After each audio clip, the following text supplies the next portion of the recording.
Ciao a tutti ragazzi e benvenuti all'interno di questo nuovo gameplay di Magic the Gathering Dials of Planeswalker 2013 e ci ritroviamo nuovamente in una modalità multiplayer in compagnia di un nuovo avversario, ovvero questo Underscroll Recall qualcosa del genere, perché ha posizionato anche delle decorazioni all'interno del suo nome. Fantastico, e soprattutto dispone di un avatar che non avevo mai visto.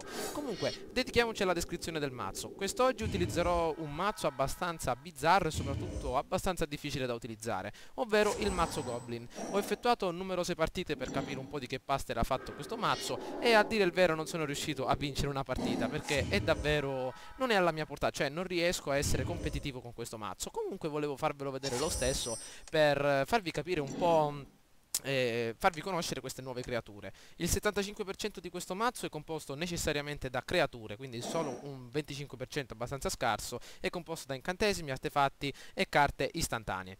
Allora, diamo un'occhiata al primo mostro che possiamo evocare, questo sciamano della bacchetta vescicante. Quando entra nel campo di battaglia infligge 1 di danno a una creatura o a un giocatore bersaglio. Così ci leviamo un po' dalle scatole questa elfa visionaria. A questa bella creatura, benissimo, infliggiamo il punto di danno e mandiamola al cimitero. Il nostro avversario a quanto pare detiene un mazzo abbastanza versatile, ovvero il mazzo terra, ed è un mazzo, vi giuro ragazzi, davvero corposo, con mostri che puntano soprattutto sul danno corpo a corpo, e speriamo che non abbia alcuna carta creatura in mano, altrimenti ci farà davvero secchi, perché in questo mazzo Goblin, come ho appena detto, esistono davvero moltissime creature, però esse non hanno un attacco corpo a corpo davvero molto elevato, anzi un attacco corpo a corpo che arriva massimo a livello 3, quindi è davvero molto dura distruggere un mazzo terra come questo. Comunque noi ci proveremo lo stesso. Guardate un po', ecco un nuovo mostro posizionato sul campo di battaglia, vediamo un po' Testimone Eterna, che quando entra nel campo di battaglia mi fa riprendere l'elfo che ho appena ucciso. Benissimo, allora dobbiamo cercare di effettuare più danni possibili e non far pescare al nostro avversario abbastanza carte foreste in modo tale da farci a pezzi. Quindi vediamo un po' che cos'è questo. Uno sciamano del sonaglio. All'inizio del combattimento puoi far prendere +2 a una creatura bersaglio fino alla fine del turno. Questo è utile ragazzi, e soprattutto lo utilizzeremo all'interno della nostra fase del combattimento. Possiamo utilizzarlo soprattutto a questo fantastico mostro che praticamente ancora non abbiamo utilizzato l'effetto. Allora adesso andiamo un po' a descriverlo. Intanto infliggiamo questi 6 punti di danno all'avversario. Questo è il portatizioni ragazzi, ovvero il rozzo linguaggio Goblin di Flurk non distingueva tra io porto fiamma e io sono la fiamma. Questo è divertente ragazzi, però mamma mia. Ed ecco che ci blocca il danno e immediatamente va al cimitero il piccolo ragazzone. Ovviamente si è sacrificato per la patria. Vediamo un po', diamo un'occhiata al suo effetto, ma ormai non importerà più molto. Praticamente nel momento in cui si sacrifica può infliggere 2 punti di danno a un qualsiasi giocatore o addirittura a una qualsiasi creatura. Bene, speriamo di prendere una bella carta terreno. Non è stato possibile, però il nostro Krenko Kaposka possiamo evocarlo. Guardate che figo ragazzi, possiamo metterlo sul campo di battaglia e nel momento in cui lo evocheremo possiamo utilizzare il suo effetto. Metti sul campo di battaglia X pedine Goblin, dove X è il numero di Goblin che controlli. Questo è utile ragazzi, possiamo immediatamente evocarlo, soprattutto per ottenere un certo vantaggio. Possiamo direttamente dare questa sorta di attacco aggiuntivo ai nostri mostri, però io direi di non utilizzare l'effetto per adesso, anzi a attivarlo direttamente su se stesso, perché se l'elfa nel caso bloccasse il nostro piccolo sciamano alla nostra destra potrebbe anche distruggerlo. Adesso sta andando abbastanza bene ragazzi, non so come mai non sono ancora stato sconfitto con questo mazzo, perché davvero non so come utilizzarlo, in che maniera. Bene, vediamo un po', ecco, gli abbiamo fatto infogare la testa al nostro amico. Guardate un po' del fumo che gli esce quando gli lanciamo una piccola scossa elettrica. Mamma mia, 10 punti di vita per il nostro avversario e 20 ancora per Van Helgen. Si spera che non evochi qualcosa di mistico e malvagio, perché ci metterebbe davvero al tappeto. Che cos'è? Mamma mia, quando vedo queste carte un po' rare. A stregoneria, come costo addizionale per lanciare l'ordine naturale, sacrifica una creatura. Passa e rassegna il tuo grimorio per una carta creatura verde e mettila sul campo di battaglia. Siamo fritti ragazzi, siamo fritti. Mamma mia, vediamo un po' che cosa ha evocato. Lo sapevo io. Adesso abbiamo finito di vivere. Guardate un po', Wurm come scagliantica. Quando entra nel campo di battaglia, se i tuoi punti vita sono di meno di 7 diventano 7. Fintanto che hai 7 punti vita, qualsiasi danno che ridurrebbe i tuoi punti vita a meno di 7 li riduce invece a 7. Mamma mia che gioco di parole ragazzi, vediamo come possiamo ammazzarlo. Allora, diamo un'occhiata a questo Goblin.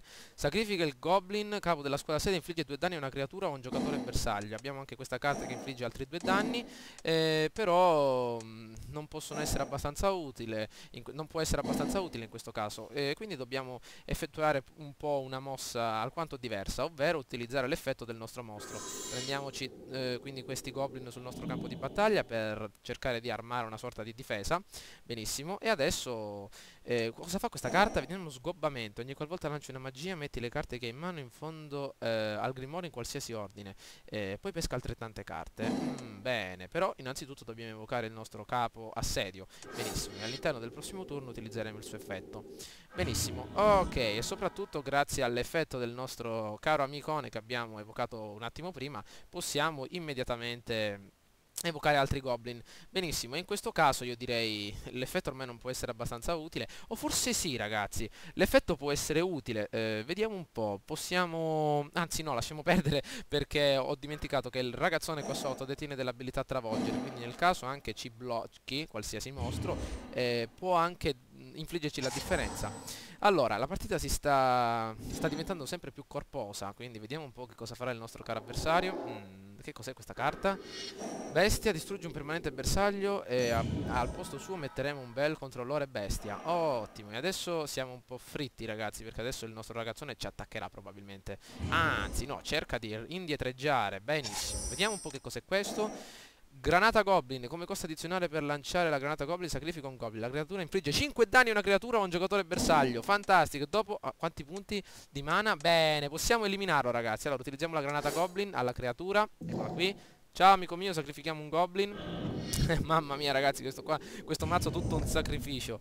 E adesso dobbiamo decidere a chi dare dell'attacco. Bene, possiamo conferirlo perfettamente a questa bestia. Blocchiamo il timer e adesso infliggiamo altri punti di danno a questa dannata creatura e la mandiamo al cimitero. Ciao amico mio, fatti un bel viaggetto nell'oltretomba. Possiamo attaccare immediatamente l'avversario con tutto quello che abbiamo ragazzi, perché davvero ho paura che nasconda sotto quelle grinfie argute qualche strana carta. Quindi infliggiamo tutti i punti di danno che possiamo. Vediamo un po' se ce lo lascia fare. Dai, dai, dai, dai, dai. Ui, Goblin deck, grazie amico mio. Siamo riusciti a vincere una fantastica partita ragazzi, soprattutto molto fortunata. Abbiamo preso le carte giuste al momento giusto. Wow, ecco qua che i nostri Goblin continuano a attaccare costantemente l'avversario. Prima di terminare il gameplay ragazzi, vorrei dirvi che a breve caricherò il gameplay su Formula 1 2011, l'ultimo Gran Premio, all'interno quindi del circuito brasiliano. E quindi vediamo un po', ovviamente l'appuntamento sulla nuova carriera avverrà il 21 settembre, ovvero con il nuovo Formula 1 2012, nel quale effettuerò una corposa campagna in single player con il nostro Van Helgen. Quindi innanzitutto abbiamo vinto un'altra fantastica partita e siamo risultati vincitori da questo scontro in multiplayer abbastanza duro, e abbiamo vinto e sbloccato un'altra carta. E adesso andremo immediatamente a dare un'occhiata, soprattutto molto ma molto fortunati ragazzi. Vediamo la carta che abbiamo adesso sbloccato. Allora, Malavita Goblin, 2 carte. Allora ho vinto 2 partite, me ne ero dimenticato. Allora, però in confronto alle 15 perse. Allora, qual è la nuova carta che abbiamo sbloccato? Di solito si ritrovano qui in fondo. Vediamo un po'. Ah, eccola qui. Assalto implacabile. Stappa tutte le creature che hanno attaccato in questo turno. Dopo questa fase principale c'è una fase di combattimento addizionale seguita da una fase principale addizionale. Utile ragazzi, una sorta di doppio attacco. Spero che il video vi sia piaciuto. Mi raccomando, votate e commentate. Ciao a tutti ragazzi.